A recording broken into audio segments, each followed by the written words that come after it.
Mars হাজারো বিজ্ঞানী এবং কোটি কোটি মানুষের কৌতূহলী গ্রহ। কারণ মানুষেরা মনে করে থাকে যে অতীতে মঙ্গলে প্রাণের অস্তিত্ব ছিল, তবে এটা পরিষ্কার যে অতীতে মঙ্গলে লিকুইড ওয়াটারের অস্তিত্ব ছিল। ফলস্বরূপ মঙ্গলে অনেকগুলো মিশনে পরিচালনা করা হয়, তবে এর মধ্যে 50% মিশনেই ফেল হয়ে যায়। এর জন্য মঙ্গলকে স্পেসক্রাফটের কবরস্থানও বলা হয়।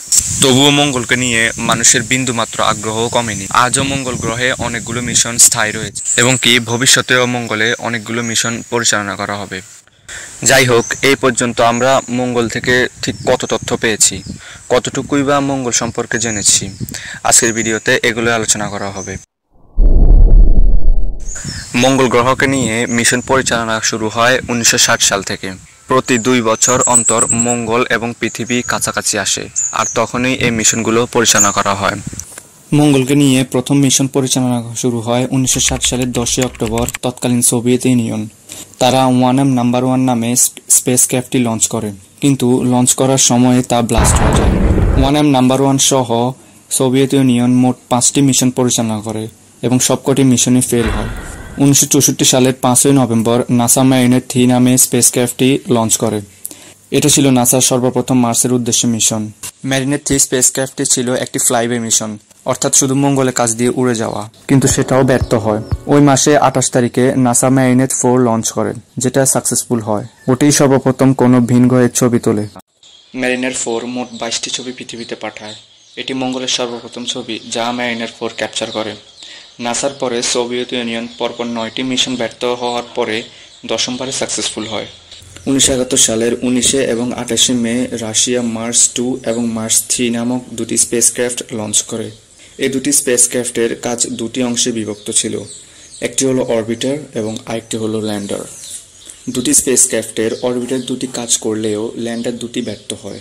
দুটি স্পেসক্রাফট মঙ্গলের পাশ দিয়ে উড়ে যাওয়ার সময় মোট 60টি ছবি পৃথিবীতে পাঠায়। মার্স 3 মঙ্গলে সফট ল্যান্ডিং করলেও মাত্র 14.5 সেকেন্ড পরে তার ট্রান্সমিশন বন্ধ হয়ে যায়। মার্স 2 এবং মার্স 3 আরও কয়েকটি উল্লেখযোগ্য কাজ ছিল, যেমন মঙ্গলের ভূপৃষ্ঠের ট্রপোগ্রাফি অধ্যয়ন করা, এর মাটির গঠন বিশ্লেষণ করা, বায়ুমণ্ডলের বিভিন্ন বৈশিষ্ট্য পরিমাপ করা, মঙ্গলের চৌম্বক ক্ষেত্র নির্ণয় করা। এর 2 দিন পরে অর্থাৎ 30 মে নাসা ম্যারিনার 9 লঞ্চ করে, যেটি মঙ্গল গ্রহের 85% ম্যাপ তৈরি করে। মার্স 2 এবং মার্স 3 সফল হওয়ার উদ্দেশ্যে 1973 সালে রাশিয়া মার্স 4, 5, 6, 7 লঞ্চ করে। এর মধ্যে শুধু মার্স 5 সফল হয়। মার্স 5 9 দিন যাবৎ পৃথিবীর সাথে কানেক্ট ছিল এবং মোট 180টি ছবি পৃথিবীতে পাঠায়। এর ধারাবাহিকতায় নাসা 1975 সালে ভাইকিং 1 এবং ভাইকিং 2 লঞ্চ করে, যেগুলো ছিল পুরোপুরি সাকসেসফুল মিশন এবং মঙ্গল গ্রহে সফলভাবে ল্যান্ডও করে। এটি হলো প্রথম ছবি যা মঙ্গল গ্রহের পৃষ্ঠের কাছ থেকে তোলা হয়েছে। নাসার ভাইকিং 1 এবং ভাইকিং 2 এর মূল উদ্দেশ্য ছিল মঙ্গলে প্রাণের অস্তিত্ব খুঁজে বের করা, কিন্তু মঙ্গলে প্রাণের অস্তিত্ব খুঁজে না পাওয়ায় নাসা পরবর্তী 17 বছর আর কোনো মিশন পরিচালনা করেনি। অবশেষে 17 বছর পর নাসা 1992 সালে মার্স অবজারভার নামে স্পেস মিশন পরিচালনা করে, যেটা ফেল হয়। পরবর্তী 4 বছর পর অর্থাৎ 1996 সালে নাসা মার্স গ্লোবাল সার্ভেয়র নামে একটি অরবিটার মঙ্গলে পাঠায়, যা দীর্ঘ 10 বছর পর্যন্ত সক্রিয় ছিল। এবং এই গ্লোবাল সার্ভেয়র নামে স্পেসক্রাফটটি টানা 10 বছর পর্যন্ত আমাদের মঙ্গল গ্রহের পরিবেশ, মঙ্গল গ্রহের মাটির গঠন এবং কি মঙ্গল গ্রহের বায়ুমণ্ডল সম্পর্কে অনেক তথ্য দেয়। ওই একই বছরে রাশিয়ার রসকসমস মার্স 96 নামে একটি স্পেসক্রাফট মঙ্গলের উদ্দেশ্যে পাঠাতেই যাবে, কিন্তু তা লঞ্চ করার সময় ব্লাস্ট হয়ে যায়। একই বছরে নাসা মার্স প্যাথফাইন্ডার নামে একটি মিশন পরিচালনা করে, যার মধ্যে ল্যান্ডার ছিল এবং ল্যান্ডারের মধ্যে চাকা লাগানো একটি রোভার ছিল, যার নাম সোজোনার। রোভারটি 1997 সালে 4 জুলাই মার্সে অবতরণ করে। আজ পর্যন্ত এই রোভারটি মানুষের কৌতূহলের শীর্ষে রয়েছে। রোভারটি মোট 84 দিন যাবৎ মার্সকে ডিপলি এক্সপ্লোর করে এবং প্রায় 16,000 ছবি পৃথিবীতে পাঠায়। প্যাথফাইন্ডারের পরে জাপান তাদের প্রথম স্পেস মিশন পরিচালনা করে, যা ফেল হয়ে যায়। এরপরে জাপান আর কোনো মিশন পরিচালনা করেনি। 1998 থেকে 2003 সালের 2 জুন পর্যন্ত নাসা মোট 4টি মিশন পরিচালনা করে এবং সবকটি মিশনই ফেল হয়ে যায়। ওই একই বছরে 10 জুন এবং 8 জুলাই নাসা স্পিরিট এবং অপরচুনিটি নামে 2টি রোভার মঙ্গল উদ্দেশ্যে প্রেরণ করে এবং তা সাকসেসফুল হয়। স্পিরিট রোভারটি 6 বছর এবং অপরচুনিটি রোভারটি 14 বছর মঙ্গলে সক্রিয় ছিল। এই সফলতা দেখে রাশিয়ার রসকসমস রোসেট্টা নামে একটি ফ্লাইওয়ে মিশন পরিচালনা করে এবং তা সফলতা পায়। 2011 সালে চায়না তাদের প্রথম অরবিটার মঙ্গলে পাঠায়, কিন্তু তা ব্যর্থ হয়। ওই বছরেই অর্থাৎ 2011 সালের 26শে নভেম্বর নাসা কিউরিওসিটি নামে একটি রোভার মঙ্গলে পাঠায়। এই রোভারটির মধ্যে সেলফ টেস্ট করার ক্ষমতা ছিল, অর্থাৎ মঙ্গলের মাটি, পাথর, আবহাওয়া, জলবায়ু স্যাম্পল নিয়ে তা নিজে নিজে টেস্ট করার ক্ষমতা ছিল।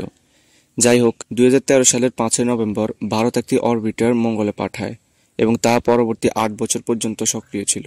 2016 সালে রাশিয়া তাদের শেষ মিশন পরিচালনা করে, যেটা ছিল এক্সোমার্স, কিন্তু তা ব্যর্থ হয়। এ পর্যন্ত রাশিয়া আর কোনো মিশন পরিচালনা করেনি। অন্যদিকে নাসা একের পর এক সফলতা পাওয়ায় 2018 সালের 5ই মে ইনসাইট নামে আরও 3টি মিশন পরিচালনা করে এবং তা সফল হয়।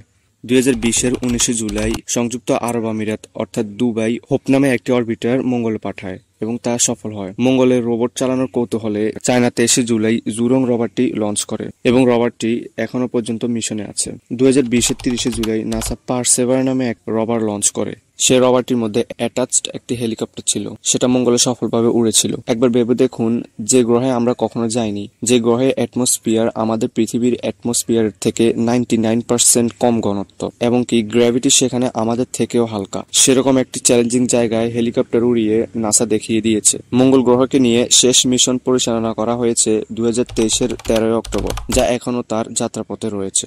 এই পর্যন্ত যে সকল স্পেস ক্রাফট মঙ্গলের উদ্দেশ্যে পাঠানো হয়েছে, সেই সকল স্পেস ক্রাফট মঙ্গলের কোনো এক স্থানে ল্যান্ড করানো হয়নি, বরং মঙ্গলের বিভিন্ন জায়গায় এগুলাকে ল্যান্ড করা হয়েছে। মঙ্গলের ভবিষ্যতের মিশন সম্পর্কে জানতে চাইলে নিচে কমেন্ট বক্সে বলতে পারেন। ভিডিওটা ভালো লাগলে সাবস্ক্রাইব করে চ্যানেলের পাশে থাকতে পারেন।